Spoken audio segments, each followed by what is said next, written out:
और बुलेटिन की शुरुआत इस वक्त की बड़ी खबर के साथ करेंगे जो कि जम्मू कश्मीर से आ रही है। जम्मू कश्मीर के उगमा मना कुंजर में ग्रामीण बैंक में लूट की वारदात सामने आई है। नामालूम अफराद की जानिब से ये बैंक लूटा गया है। पुलिस और आर्मी मौके वारदात पर पहुंच चुके हैं।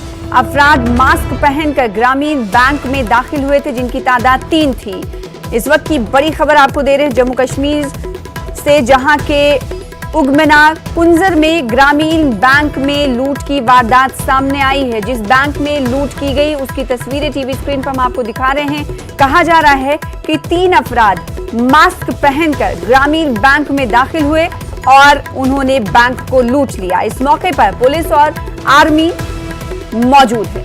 इसकी तस्वीरें हम आपको टीवी स्क्रीन पर दिखा रहे हैं। तो जम्मू कश्मीर में वक्तन फवक्तन बैंक लूटने की वारदात सामने आती रही है। आज फिर कुंजर से खबर यह है कि वहां पर ग्रामीण बैंक में लूट की वारदात सामने आई।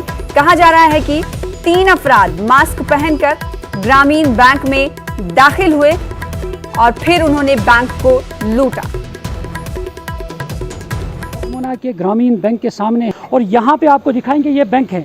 ये एक मुकामी मकान के अंदर है ये बैंक, और यहाँ पे शटर लगा हुआ है। और यहाँ शटर के ज़रिए से जब यहाँ पे मुलाजमीन जो है नमाज़ पढ़ने के लिए, जुमा की नमाज़ अदा करने के लिए गए थे और अंदर कुछ मुलाजमीन थे, उसी दौरान जो नामालूम अफराद थे और वो मास्क पहन कर आए हुए थे और वो अंदर घुसे और वहाँ से उन्होंने 2,24,000, जिसकी खबर हमें मौसूल हुई है, पुलिस के ज़राए से भी मौसूल हुई है और बैंक के मुलाजमीन के ज़राए से भी बताया गया है कि 2,24,000 रुपये उन्होंने उड़ा कर ले गए हैं। और उसके बाद यहाँ पे फौज पुलिस आई है, उन्होंने बैंक मुलाजमीन को भी थाने में तलब किया है और अब तहकीकात भी जारी है। और इसके साथ साथ यहाँ पे फौज है, जो आर्मी है, उन्होंने पूरे इलाके को यहाँ पे कॉर्डन किया गया है और सर्च ऑपरेशन शुरू किया गया था। अब देखने वाली बात यह है कि वो अफराद कौन थे और किससे साथ उनका ताल्लुक था, कौन लोग थे। पुलिस उसकी जांच कर रही है। मुनीर हुसैन, न्यूज़ 18 उर्दू, उगमना कुंजर।